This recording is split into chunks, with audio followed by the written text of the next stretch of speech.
নমস্কার বন্ধুরা, আশা করি সবাই ভালো আছেন এবং সুস্থ আছেন। সামনে আসতে চলেছে পাপ মোচনী একাদশী।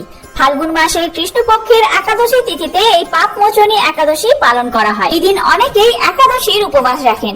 শাস্ত্র মতে সমস্ত পাপ থেকে মুক্তি পাওয়ার জন্য অনেকেই নিষ্ঠা ভরে এই ব্রত পালন করে থাকেন। তো চলুন বন্ধুরা, আজকের ভিডিওতে আমরা জেনে নেব যে এই বছর ফাল্গুন মাসের কৃষ্ণপক্ষের যে একাদশী তিথি পাপ মোচনী একাদশী, সেই একাদশী ব্রত আপনারা কবে পালন করবেন। পঞ্জিকা অনুসারে সঠিক সময়সূচি, একাদশী তিথি কখন শুরু হচ্ছে, কখন শেষ হচ্ছে, সারা বিশ্বে পালনের সময়সূচি কি রয়েছে, এই ব্রতের নিয়ম এবং ব্রতের পদ্ধতি কি রয়েছে, ব্রত যেদিন পালন করবেন আপনারা কোন ভগবানের পুজো করবেন, কিভাবে পুজো করবেন, এছাড়াও এই ব্রত পালন করলে আপনারা কি খাবেন, কি খাবেন না, কি করবেন, কি করবেন না, সমস্তটাই আমরা আজকের ভিডিওতে জেনে নেব। তার সাথেই জেনে নেব পৌরাণিক কাহিনী এবং পাপ মোচনী একাদশীর ব্রত মাহাত্ম্য কথা। তো চলুন বন্ধুরা, আর দেরি না করে ভিডিওটি শুরু করা যাক। যদি আমার চ্যানেলে নতুন হয়ে থাকেন অবশ্যই চ্যানেলটি সাবস্ক্রাইব করে এবং ভিডিওতে একটি লাইক করে শেষ পর্যন্ত সাথে থাকবেন। আশা করি ভিডিওটি আপনাদের জন্য খুবই হেল্পফুল হবে। আমরা প্রত্যেকেই জানি প্রত্যেক একাদশী তিথিতেই ভগবান বিষ্ণুকে স্মরণ করা হয় এবং পুজো করা হয়। তাই এই একাদশী তিথিতে ভগবান বিষ্ণুকে স্মরণ করে অবশ্যই কমেন্ট বক্সে লিখুন ওম শ্রী বিষ্ণু হরে কৃষ্ণ। শুরুতেই আমরা জেনে নেব যে কেন এই একাদশী ব্রত পালন করবেন। পাপ মোচনী শব্দটি দুটি অংশে বিভক্ত, পাপ এবং মোচনী, যার অর্থ পাপ মুক্ত করা। এই একাদশী কেবল উপবাস নয়, বরং অভ্যন্তরীণ শুদ্ধিরও একটি উপায়। এই দিনটি আত্মদর্শন এবং ঈশ্বরের কাছে আত্মসমর্পণের সুযোগ প্রদান করে। শাস্ত্রে বলা হয়েছে যে যেই ভক্ত এই দিনে ভগবান হরিকে পূজা করেন, পূজার সময় তাকে তুলসী পাতা উৎসর্গ করেন, দেবতার মূর্তির সামনে প্রদীপ জ্বালান এবং ভক্তি সহকারে মন্ত্র জপ করেন, তার জীবনের সমস্ত ঝামেলা, সমস্ত অশুভ কাজ, সমস্ত বাধা বিপত্তি কাটিয়ে তিনি মুক্তি পেতে পারেন। ভগবান বিষ্ণু এবং দেবী লক্ষ্মীর কৃপায় ঘরে সুখ, সমৃদ্ধি, শান্তি এবং ধার্মিকতা বিরাজ করে। এই দিনে জপ, তপস্যা এবং দান অসীম ফল প্রদান করে। তো চলুন এবার জেনে নেওয়া যাক যে এই একাদশী তিথি কখন থেকে শুরু হচ্ছে পঞ্জিকা অনুসারে। 14 মার্চ 29 ফাল্গুন শনিবার সকাল 8:10 থেকে শুরু হচ্ছে একাদশী তিথি। একাদশী তিথি সমাপ্ত হবে 15 মার্চ 30 ফাল্গুন রবিবার সকাল 9:16। উদয় তিথি অনুযায়ী 15 মার্চ 30 ফাল্গুন রবিবার দিন এই দিনেই ব্রত উপবাস এবং নিশি পালন রয়েছে এই পাপ মোচনী একাদশীর। পাপ মোচনী একাদশীর ঠিক পরের দিনেই যেদিনকে পালন করছেন অর্থাৎ 15 মার্চ, তার পরের দিন 16 মার্চ পালন রয়েছে সোমবার দিনে। পালনের সময়সূচি কি রয়েছে? সারা বিশ্বের আপেক্ষিক যে সময়, সেই সময় অনুযায়ী সকাল 6:06 থেকে শুরু করে সকাল 9:35 মধ্যে আপনারা পালন করতে পারেন। তবে দিল্লি, মহারাষ্ট্র, ভুবনেশ্বর এই সমস্ত জায়গায় যারা রয়েছেন তাদের জন্য পালনের সময়সূচি কিছুটা আলাদা। 6:30 থেকে শুরু করে 10:10 পর্যন্ত।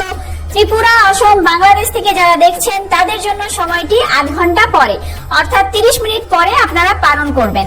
অর্থাৎ 7:02 থেকে শুরু করে আপনারা 10:30 মধ্যে পালন করে নেবেন।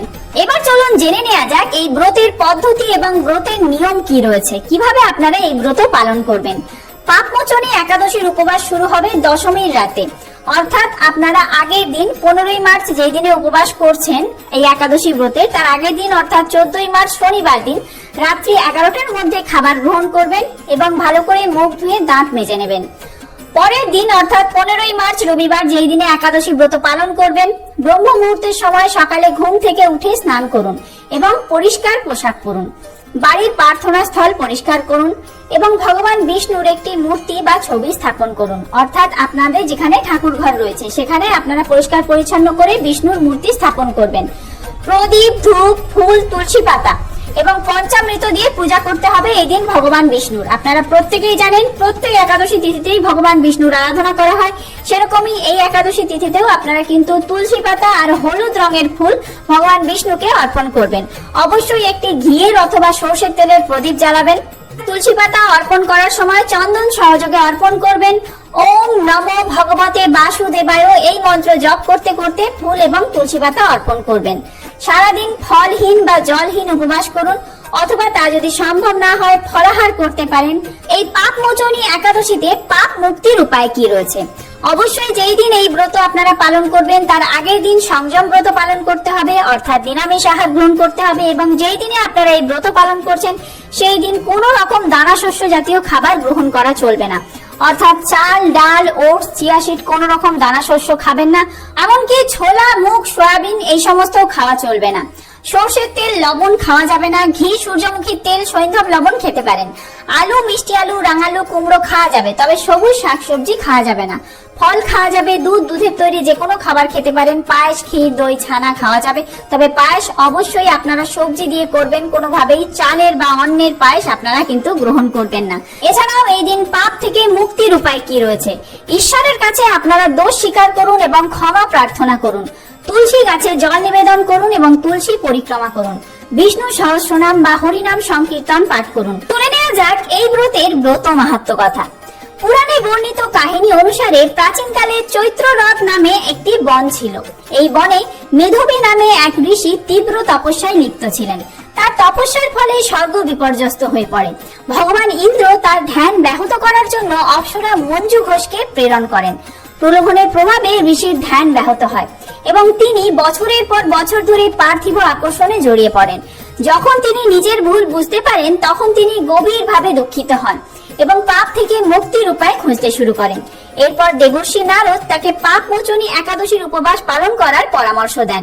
সঠিকভাবে উপবাস পালন এবং ভগবান নারায়ণের উপাসনা করে বুদ্ধিমান ঋষি তার আধ্যাত্মিক শক্তি ফিরে পান এবং সমস্ত পাপ থেকে মুক্তি পান।